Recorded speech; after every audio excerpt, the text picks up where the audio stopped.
উনি যে কোনো কারণেই হোক উনি জামিনের আবেদন এখনো করেন নাই। জামিনের আবেদনটা করলে ওই আদালতের জামিন দেওয়ার এখতিয়ার আছে। মাহমুদুর রহমান ভাই এই আবেদন করলে অবশ্যই আইন মন্ত্রণালয় থেকে ওনার সাজা স্থগিতের জন্য আমরা সুপারিশ করতাম। আসসালামু আলাইকুম, আশা করি আপনারা সবাই ভালো আছেন। আপনারা সবাই জানেন যে সাংবাদিক সম্পাদক মাহমুদুর রহমান সাহেব উনি একটি মামলায় জামিন চাইতে গিয়েছিলেন, তারপরে উনি কারাগারে আছেন। এই ঘটনা সবাইকে, আপনাদের অনেককে দুঃখ দিয়েছে, কাউকে ক্ষুব্ধ করেছে। আপনাদের কাছে মনে হয়েছে যে এরকম একটা ছাত্র জনতার বিপ্লবের পর আসা সরকার, এই সরকারের সময় কেন ফ্যাসিবাদ বিরোধী লড়াইয়ের অন্যতম অগ্রনায়ক মাহমুদুর রহমান ভাই কেন এখানে কারাগারে আছেন। তা আমি আপনাদেরকে একটু ব্যাখ্যা করি বিষয়টা। প্রথমেই বলে রাখি, আমি ওনাকে খুবই শ্রদ্ধা করি। এদেশে শেখ হাসিনার যে ফ্যাসিবাদী শাসন ছিল সেটার বিরুদ্ধে যে লড়াইটা আমাদের, সেটার সূচনা করেছিলেন, বুদ্ধিবৃত্তিকভাবে তিনি সূচনা করেছিলেন, এবং এই জন্য ওনাকে প্রচন্ড নিপীড়ন নির্যাতন ভোগ করতে হয়েছে, যেটার সাথে মানে কোনো কিছুর তুলনা হয় না আর কি। তো উনাকে একটা অবিশ্বাস্য একটা চরম ভুয়া মামলায় ওনাকে ফ্যাসিস্ট শেখ হাসিনা সরকার ওনাকে শাস্তি দিয়েছিল।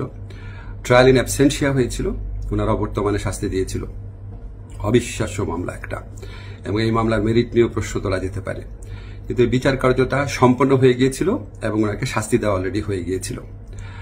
তো উনি যখন এখানে আপনার বাংলাদেশে আসলেন, আসার আগে কিছুদিন আগে ওনার স্ত্রী, আমাদের শ্রদ্ধেয় ভাবি, ওনার বিরুদ্ধেও একটা অত্যন্ত মানে অগ্রহণযোগ্য ভিত্তিহীন মামলা করা হয়েছিল। তো উনি সেই মামলাতে সাজা স্থগিত করে আপিল করার জন্য আবেদন করেছিলেন। এই আবেদন কিন্তু আইন মন্ত্রণালয় অথবা আমার কাছে আসে না, এটা যায় স্বরাষ্ট্র মন্ত্রণালয়ের কাছে। স্বরাষ্ট্র মন্ত্রণালয় যখন আমাদের অভিমত চেয়েছে, আমরা ইতিবাচকভাবে এটা দেখার জন্য জোর সুপারিশ করেছি।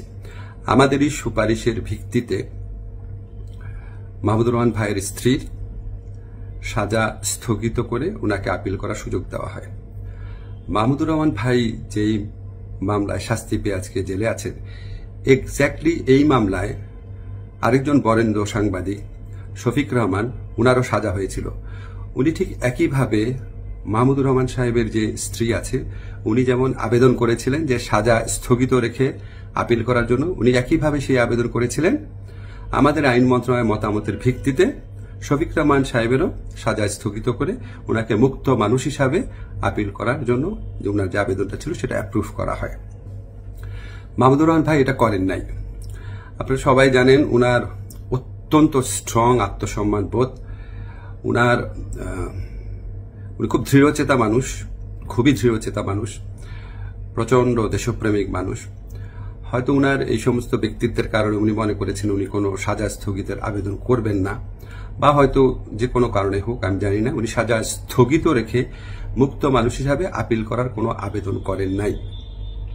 ফলে এটা করার কোন রকম স্কোপ কোনো মন্ত্রণালয়ের, কোনো সরকারের ছিল না। উনাকে যেই আদালত এই ভুয়া মামলাতে উনাকে শাস্তি দিয়েছিল, উনি সেই আদালতে জামিন চাইতে গেছেন। আমাদের ফৌজদারি কার্যবিধিতে আছে, যদি কোনো আদালত কাউকে 1 বছরের বেশি শাস্তি দেয়, ফৌজদারি মামলা যদি 1 বছরের বেশি শাস্তি দেয়, তাহলে সেই আদালত দোষী সাব্যস্ত ব্যক্তিকে জামিন দিতে পারবে না, জাস্ট পারবে না, কোনো স্কোপ নাই। কিন্তু তার চেয়ে যে বড় আদালত, অর্থাৎ মহানগর দায়রা জজের আদালত, সেখানে যদি পরে আবেদন করা হয় তাহলে সেই আদালত জামিন দিতে পারবে। মাহমুদুর রহমান ভাইয়ের আইনজীবী যাতে মহানগর দায়রা জজের কোর্টে জামিনের আবেদন করতে পারেন, সেই জন্য রায় যেদিন হয়েছে ঠিক সেদিনই অত্যন্ত দ্রুততার সাথে ওনাকে সকল কাগজপত্র, রায় আদেশের কপি সহ পৌঁছে দেওয়া হয়েছে। আজকে আমি যখন আপনাদের সাথে কথা বলছি, আজকে হচ্ছে বুধবার। উনি যে কোনো কারণেই হোক উনি জামিনের আবেদন এখনো করেন নাই। জামিনের আবেদনটা করলে ওই আদালতের জামিন দেওয়ার এখতিয়ার আছে এবং ওনার জামিন পাওয়ার পথ প্রশস্ত হবে। উনি মুক্তভাবে ওনার যে দেশপ্রেম থেকে, দায়িত্ববোধ থেকে উনি ওনার সাংবাদিক হোক বা বুদ্ধিজীবী হোক বা ওপিনিয়ন মেকার হোক, উনি ওনার ভূমিকা পালন করতে পারবেন অচিরেই, সে প্রত্যাশা করছি। আমি শুধু আপনাদেরকে একটা জিনিস একটু বোঝার জন্য অনুরোধ করছি। আমি আইন মন্ত্রণালয়ের দায়িত্ব পাওয়ার পর মাহমুদুর রহমান ভাইয়ের স্ত্রী ও সাংবাদিক শফিক রহমান ওনারা যখনই আবেদন করেছেন সাজা স্থগিত করার, সেই আবেদনে আমাদের মতামতের ভিত্তিতে ওনাদের সাজা স্থগিত করা হয়েছে।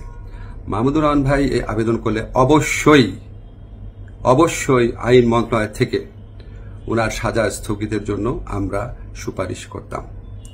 আমরা সেই সুযোগ পাই নাই, এখানে আমাদের কিছু করার ছিল না। আমরা মনে করি যে মাহমুদুর রহমান ভাই উনি যত তাড়াতাড়ি, আমরা বলতে আমি নিজের কথা বলছি, যত তাড়াতাড়ি মুক্ত হয়ে আমাদের এই দেশ করার যুদ্ধে উনার জায়গা থেকে নেতৃত্ব দিবেন, তত এটা দেশের জন্য মঙ্গলজনক। আমি আশা করব খুব দ্রুত ওনার জামিনের আবেদন করা হবে, যাতে ওনার জামিনের পথ প্রশস্ত হয়।